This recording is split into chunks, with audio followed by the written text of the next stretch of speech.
Welcome to NTD Evening News. Our top story tonight, raging wildfires have scorched over 40,000 acres across the greater Los Angeles area, with at least 24 lives lost and over 100,000 residents forced to evacuate.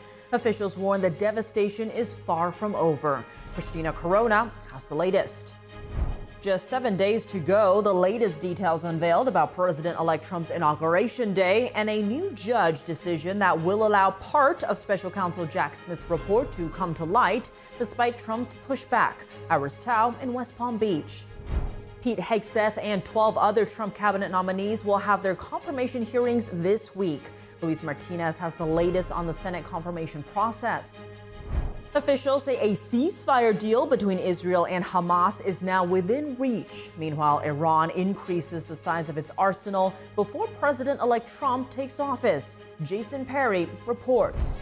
With one more week in office, President Biden delivers his last foreign policy speech. Jason Blair brings us some highlights.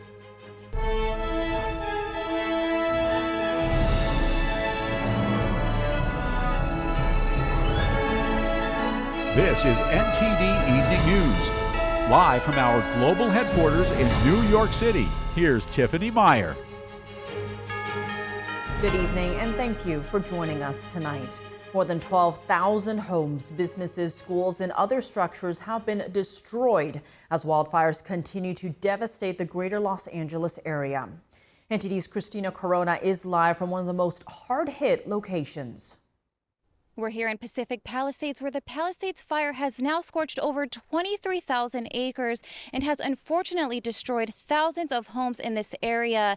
We're here on Puerto Marina Way, where several multi-million-dollar ocean view homes are just completely destroyed to the ground.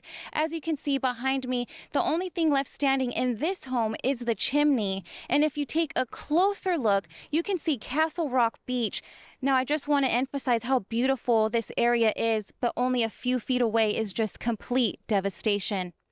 The blaze has scorched over 23,700 acres in and around Pacific Palisades and destroyed more than 5,300 structures since Tuesday. Among the devastation are houses, schools, churches, grocery stores, restaurants, and beloved landmarks. To ensure public safety, the National Guard has been deployed along Pacific Coast Highway, extending to Santa Monica to prevent residents from entering the affected areas. The fire continues to spread toward Brentwood, a neighborhood situated in the Hollywood Hills, and now threatens Interstate 405. California Governor Gavin Newsom said at least 24 lives have been lost, and with dozens still missing, there are likely to be many more deaths. Some local media outlets are reporting that the death toll has risen to 25 as of Monday morning. A curfew remains in place from 6 p.m. to 6 a.m. for all areas under mandatory evacuation orders and warnings.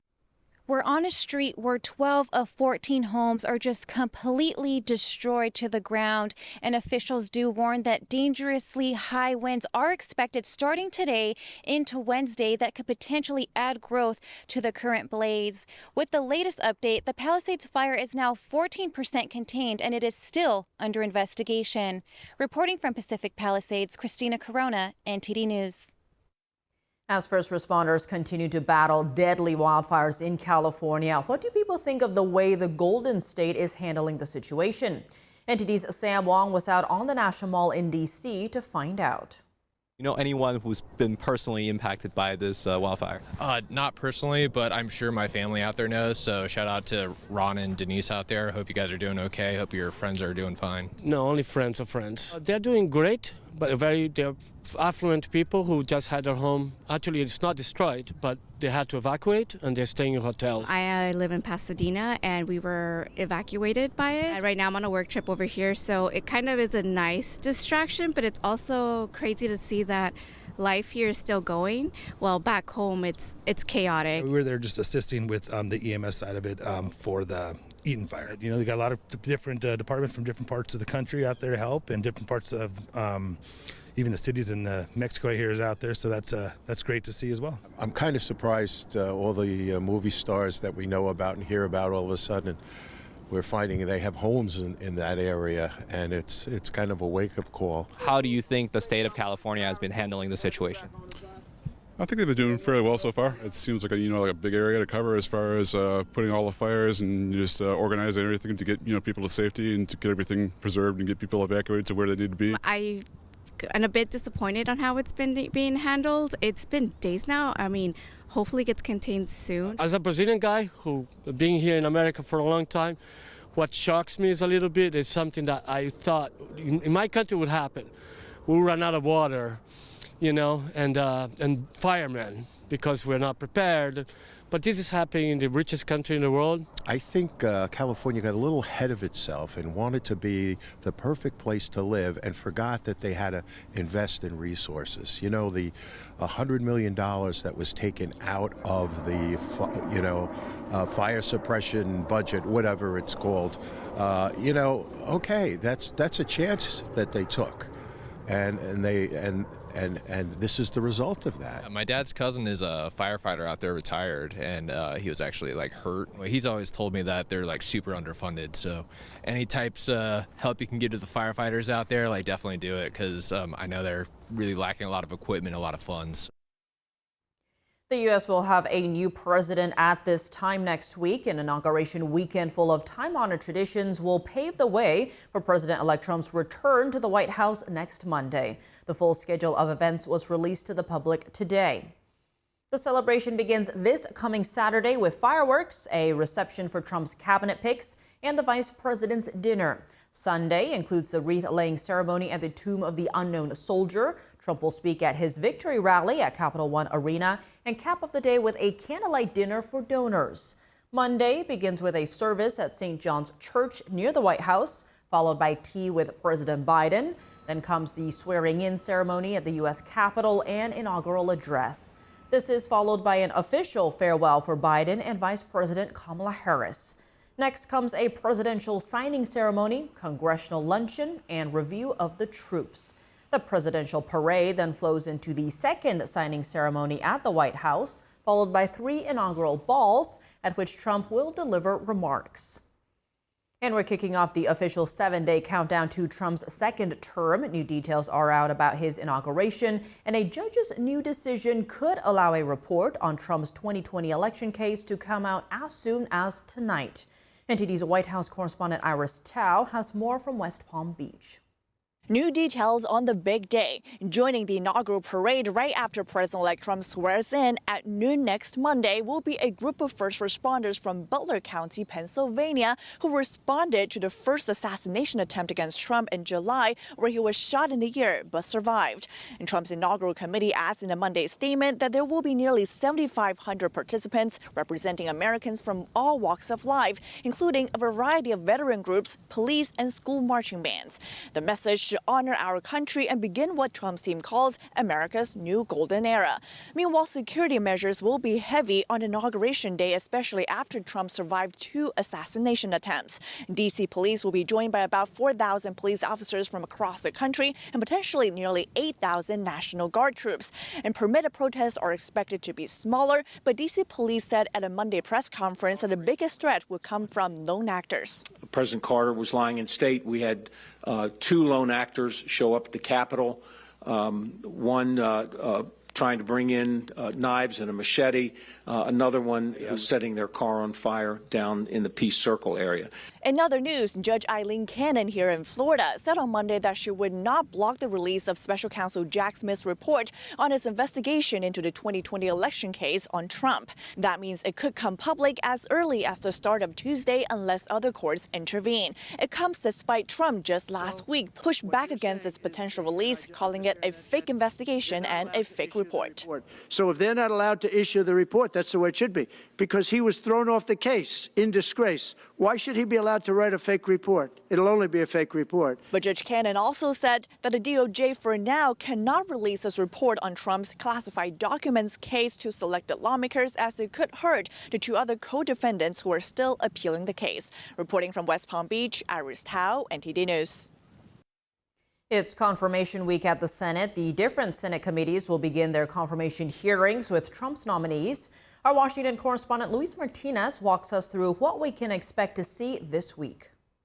Back in 2017, it took nearly 4 months for the Senate to confirm all of former President Donald Trump's cabinet nominees. This time around, Senate Republicans are aiming to finish the process under a month, with President-elect Donald Trump's national security nominees taking a priority. All in all, it took President Trump just 18 days to name all of his cabinet secretaries, a pace unprecedented in recent history. But President Trump has shown he wants to get to work quickly, executing the mandate that he's received from the American people. Hegseth, a war veteran, has come under fire by Democrats for his stances on the role of women in combat and for his lack of experience in leading large organizations. Right now, our military, 18% of those who are serving are women, and they are terrific, just like the men who are terrific and serving. What Pete Hegseth said as recently as November 7th is that women don't belong in combat. Senate Democrats have also drawn attention to Peter Hegseth's FBI background report. The report has been delivered to the relevant committee members, but Democrats want to see the report be made public. The chairman and the ranking member of the committee have seen the report already. Traditionally, those reports do not get shared with the other members of the committee. That goes back 4 decades, back when, John McCain was chairman of the committee, and I support the chairman in that decision. On Wednesday, Senator Marco Rubio, Trump's pick for Secretary of State, will appear before the Senate Foreign Affairs Committee, and Kirsten Noem will appear before the Homeland Security Committee. It is expected that Senator Marco Rubio will receive the support from even Democrats, while Noem will be grilled on her immigration policies and how she plans on implementing President-elect Donald Trump's proposal of mass deportation. On Wednesday, the Senate's Judiciary Committee will begin its 2-session hearing with Pam Bondi, Trump's nominee for Attorney General. When I talked with Pam Bondi, she committed to me to getting back to doing the job of the people, to getting back to doing what the department was created to do. So people want these agencies, these departments, to actually work for the American people. On Wednesday, John Ratcliffe, Trump's nominee to be the next CIA director, will appear before the Senate's Intelligence Committee, and he's expected to be grilled on his stances on China and intelligence gathering operations targeting CCP officials. In total, 13 of Trump's nominees will receive their confirmation hearings this week. Reporting from Washington, D.C., Luis Eduardo Martinez, NTD News. Officials say progress has been made on a ceasefire deal between Israel and Hamas, and an agreement could be reached soon. Meanwhile, Iran is ramping up its arsenal ahead of President-elect Trump's next term. NTD's Jason Perry brings us the latest. In Israel, families of hostages have been on an emotional roller coaster since Hamas terrorists kidnapped their loved ones and took them to the Gaza Strip.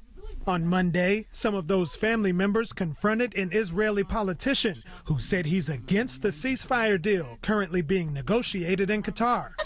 She was abandoned, Minister Smotrich. Yes, our girl was abandoned, and you will pay the price. On Monday, the Israeli finance minister said in a post on X that he was against releasing arch-terrorists and giving up the progress Israel has made in the war. He also said he wanted to keep the pressure on Hamas until they surrender completely and return all the hostages. Are you not ashamed, Minister Smotrich? You will bring our girl home. Because had she been your girl, she would have been home long ago. But hope could soon be around the corner. National Security Advisor Jake Sullivan said a deal could be reached this week. I cannot predict you it will. I cannot promise you it will. And, if in 5 days it hasn't happened, I will be the person who is probably least shocked by that. But I think there's a good chance we can close this. And Israel's foreign minister also said there has been progress on reaching a deal. Israel is working with our American friends in order to achieve a hostage deal, and soon we will know whether the other side wants the same thing. And in the meantime, Israeli forces are keeping the pressure on Hamas terrorists in the Gaza Strip to release the hostages. And residents remain caught in the middle, dealing with the ups and downs of the ceasefire talks.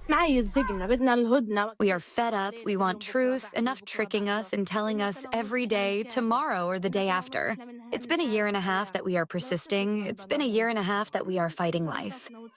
Meanwhile, Iran appears to be increasing the size of its arsenal, receiving a delivery of 1,000 attack drones on Monday, according to Iran's state-run media. Iranian leaders could soon face the risk of Israel attacking its nuclear sites after President-elect Trump takes office next week. Jason Perry, NTD News. During a foreign policy address at the State Department, President Biden also commented on the potential ceasefire deal. He said Israel and Hamas are, quote, on the brink of a proposal. A 6.6 magnitude earthquake hit southwestern Japan today. Officials issued a tsunami advisory for 2 prefectures, but have since lifted it. Public broadcaster NHK TV said a 3-foot-high tsunami reached land within 30 minutes of the earthquake. There were no immediate reports of damage. Officials still urge locals to stay away from the sea and near the coast and warn that more earthquakes and tsunami could occur. Some residents were told to evacuate as a precautionary measure. Officials in Japan said the quake originated from a depth of 18 miles. Earthquakes frequently hit Japan because of its location along the Ring of Fire. The arc of volcanoes and fault lines runs along the Pacific Basin. Coming up, South Korea says 300 North Korean soldiers were killed in Ukraine, and what President Zelenskyy said about the exchange of captured North Korean soldiers. And what's President Biden's foreign policy legacy? And what kind of geopolitical landscape is President-elect Trump inheriting? The president of the International Strategic Studies Association joins us to discuss after the break.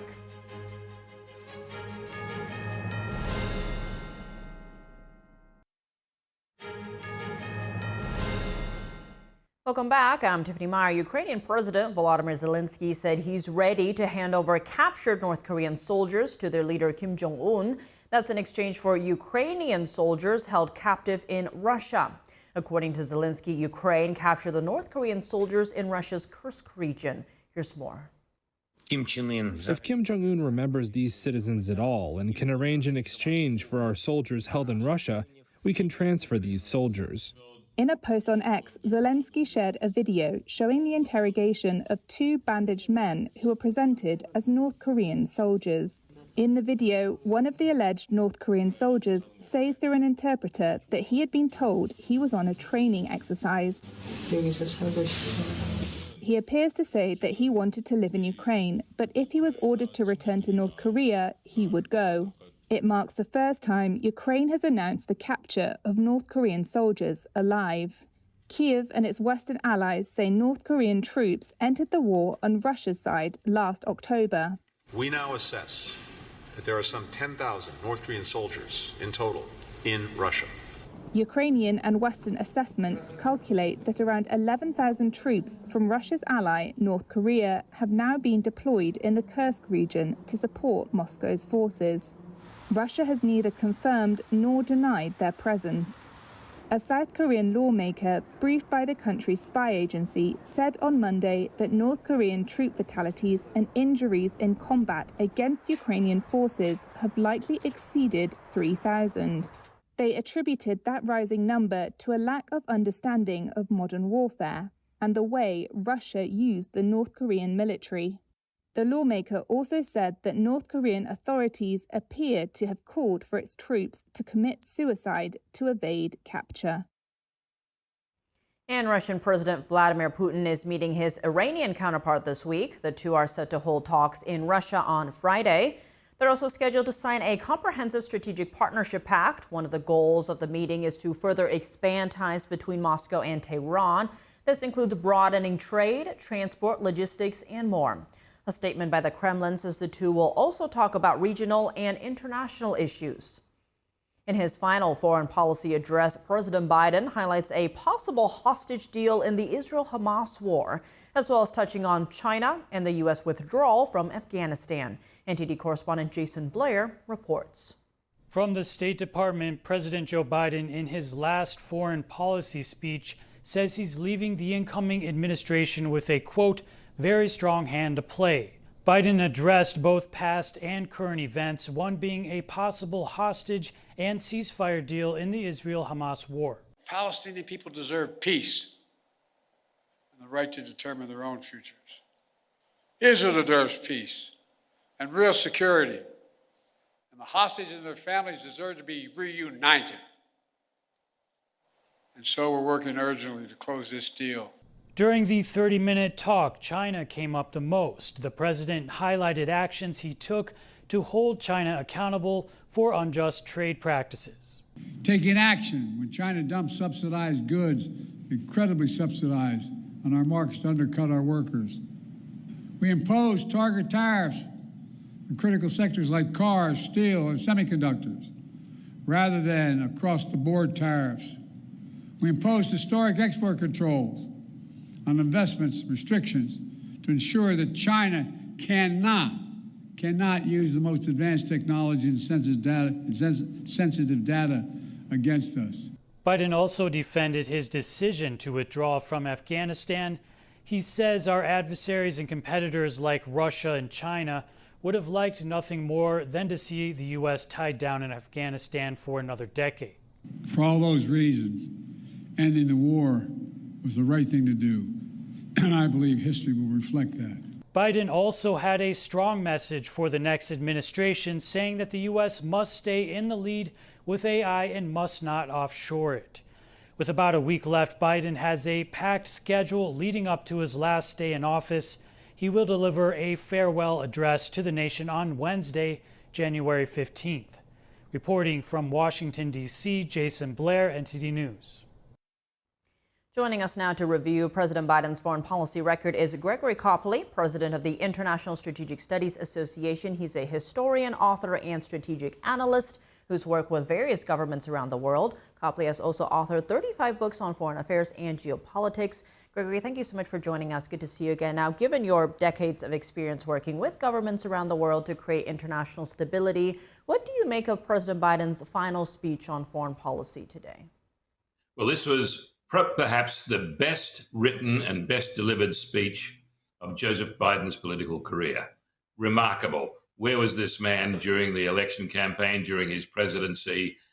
We don't know. But this was actually a tour de force, other than for the fact that most of his speech, all of his speech, in fact, was made up of claims and not necessarily deliverables. The reality being that everything he said could be questioned. I mean, he claimed, for example, that NATO was stronger than ever before. Absolutely untrue. NATO is weaker than ever before in its ability to operate interactively and in terms of its relationship with the United States. The withdrawal from Afghanistan was not Joe Biden's decision. That was an already predetermined affair, that the war was over. It was the fact that Joe Biden actually mishandled that withdrawal to the great detriment of U.S. prestige around the world. And if you judge the United States foreign policy and strategic policy success, as Joe Biden claimed, you would think that the outcome today would be so much better. And yet the world sees the United States in a much weaker format, with much less prestige, with much less negotiating power, and with much weaker military assets. So the question is, how will the new administration take this? I think that the Trump administration will completely disregard this speech. It will be a dignified farewell speech for President Biden, but it was essentially meaningless. And the Trump administration has to start from scratch in rebuilding U.S. prestige around the world. I want to get to Trump, but in terms of President Biden's speech today, he said, quote, "We are at an inflection point." He said that various times in his administration. He added, the post-Cold War era is over. A new era has begun, saying right now, in my view, thanks to our administration, the United States is winning the worldwide competition. What do you make of that statement? How would the U.S., say, regain its standing, as you were mentioning earlier, on the world stage? Well, we are at an inflection point, as we've been pointing out in our studies over the last few years. We are entering well into the post-Cold War era, if you like, into a new age of international competition. It's not that the United States has been doing so well in the past few years. It's that the adversaries have been doing so poorly, and not just the adversaries. The allies of the United States have been doing extremely poorly. The European Union is literally non-functional. NATO is in poor shape. Most of the economies around the world are functioning poorly. The US dollar is under severe pressure to retain its status as the global reserve currency. And that's been saved by the fact that there are no other currencies rising to take its place. So essentially, yes, the US is in a fairly good position relative to the rest of the world, but only because the rest of the world is going through such turmoil and will continue to go through that turmoil unless the US, as I say, does something to enhance its prestige. That means looking as though it's a nation which is not divided. And I think we're on the way to seeing the restructuring of the United States and some of the other countries, allies around the world, in the end of this global civil war we've seen between globalism and nationalism. So we're starting to see the restoration, if you like, of common sense and logic, the unity of countries, greater respect for sovereignty, nationhood, and the sanctity of borders. These are all fundamental issues if you are going to get an economy to grow. The essence of any economy or any nation state's success is that it has control over it. And so if you don't have control of your borders, you don't have control of your nation state or your currency or your economy. So getting control of that is critical for every country, whether it's the US or Britain or France or Italy or Australia. So now that's starting to be accepted as a norm again, finally. So that will enhance the US prestige enormously, as will the ability of the United States to literally determine what countries can do against the US and Western interests. On that note, President Biden also saying today, quote, "Make no mistake, there are serious challenges the United States must continue to deal with in Ukraine, in the Middle East, and the Indo-Pacific." Given that, what do you see as the geopolitical landscape that President-elect Trump is inheriting and what his foreign policy priorities will be? Well, it's a very different landscape than the one he left in office when he left office 4 years ago. The chaos has expanded. The conflicts have expanded and are taking on new dimensions. We're going to see new wars in the Middle East based on Turkey's aggression against Israel, and the takeover of Syria, for example, was very much orchestrated by the Turkish government and will lead to greater conflict in the Eastern Mediterranean. That's going to be of profound importance. The People's Republic of China, although President Xi Jinping has been contained somewhat, not by US actions, but by his own actions, which met with opposition within the Communist Party leadership, that will change things. But there's a possibility for unstable actions within and by the People's Republic of China over the coming few years. So that's going to be critical. The People's Republic of China has devoted literally all of its resources to internal security and national defense. And this is unsettling in a sense that they are looking to legitimize and perhaps project their power through force just to retain the support of their population domestically. So it's an unstable situation. We are seeing different allegiances play out with India, with Russia and the like, but we're going to see a new world in which Russia revives dramatically as a global power, whilst the People's Republic of China declines as a global power simply because its economy has been so massively destroyed. The question is, will President Trump really begin to work with his traditional long-term allies? And that includes the AUKUS countries, Australia and the United Kingdom in particular, but also, of course, Japan, South Korea, Taiwan, and the like. And he can do it. And I think he will do it, but he will need to start being sensitive in office to the, if you like, the egos of his allied states. They want to be respected, and they deserve to be respected because they are actually contributing to the support of the U.S. They are not mendicant states dependent on the U.S. for their survival. Very fascinating. Gregory Copley, as always, thank you so much for joining us.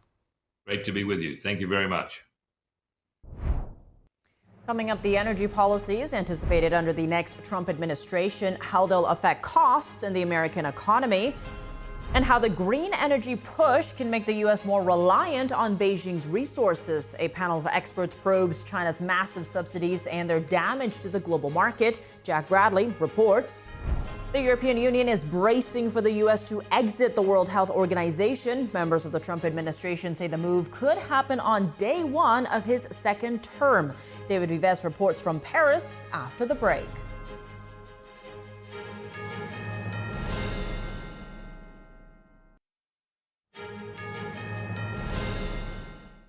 Welcome back. If you're just joining us now, here's some today's top headlines. Wildfires tearing through the Los Angeles area have killed at least 24 people, destroyed more than 12,000 structures, and forced over 100,000 people to evacuate. The fires have mostly stopped spreading, but forecasters warn that strong Santa Ana winds will return through at least Wednesday. With just a week left in office, President Biden delivered his foreign policy address at the State Department. Biden said that his stewardship of American foreign policy has left the U.S. safer and economically more secure than when he took office 4 years ago. The White House said Israel and Hamas terrorists are on the cusp of reaching a ceasefire and hostage agreement. During the first phase of the deal, Hamas is expected to release 33 hostages, while Israeli forces would maintain a presence along the Egypt-Gaza border and the Israel-Gaza border.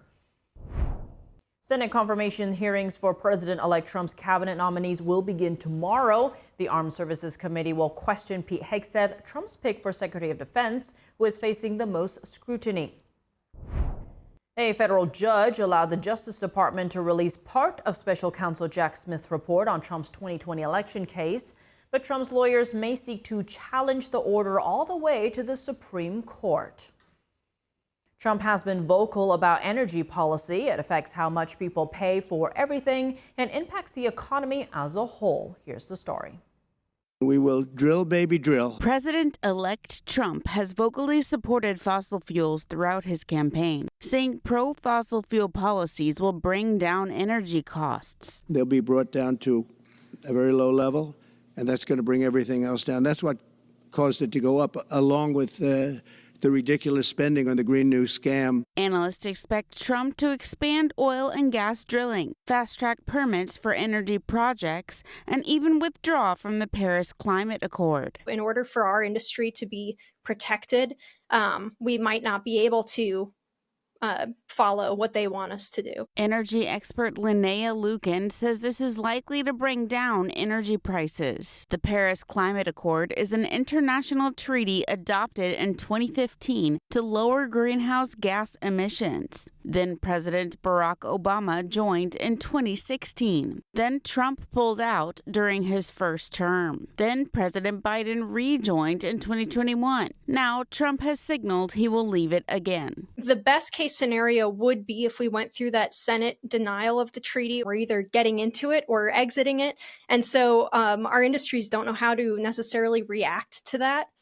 So I think it'll help with stability. Lucan says oil prices are high and volatile, largely because of this instability. She says another exit, along with a pro-fossil fuel attitude, will encourage more energy projects in the future. The Biden administration says the Paris Climate Agreement helps to avoid what it calls catastrophic planetary warming.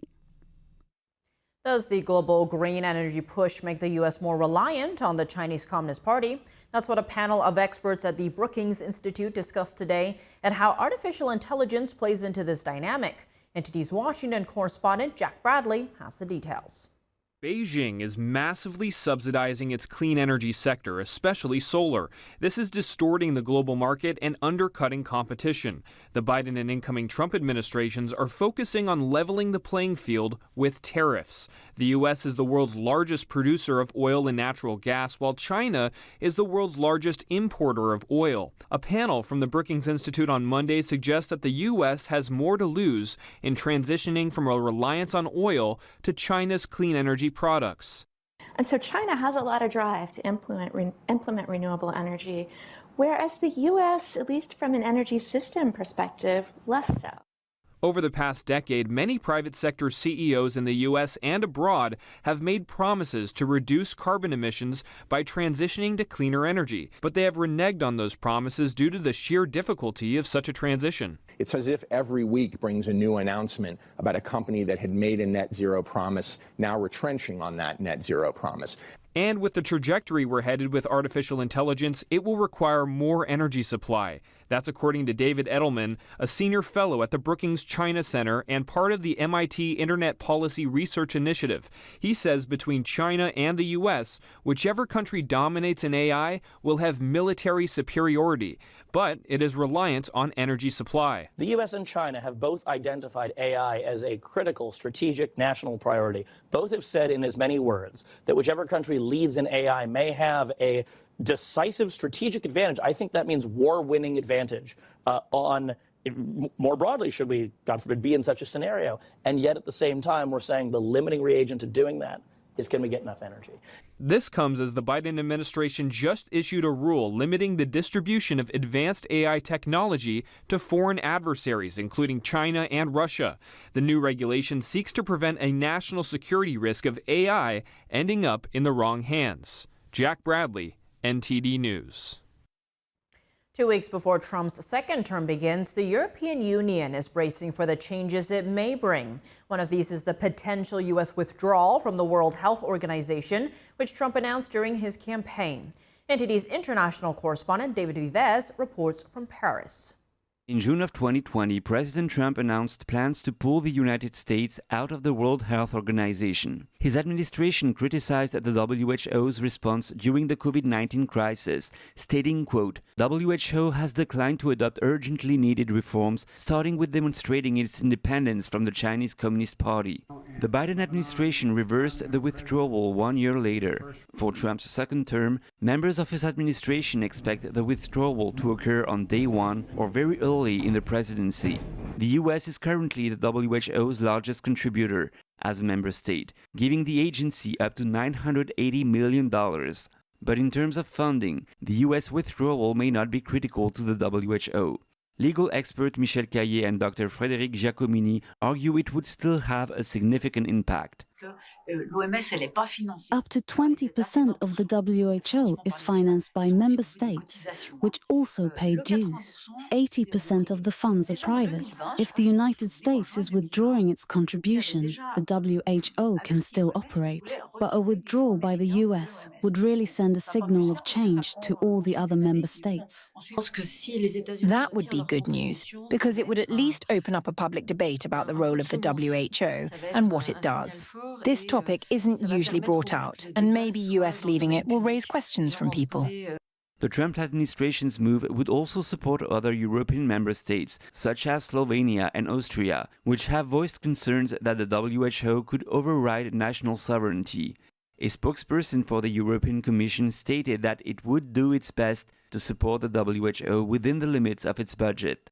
David Vives, NTD News, Paris. Coming up in the NFL, it's a girl for Patrick Mahomes as he and wife Brittany welcome their third child. Dave Martin joins us to discuss. And Shen Performing Arts makes their way through Baton Rouge, Louisiana, while impressing the mayor-president with their performance. More on that after the break.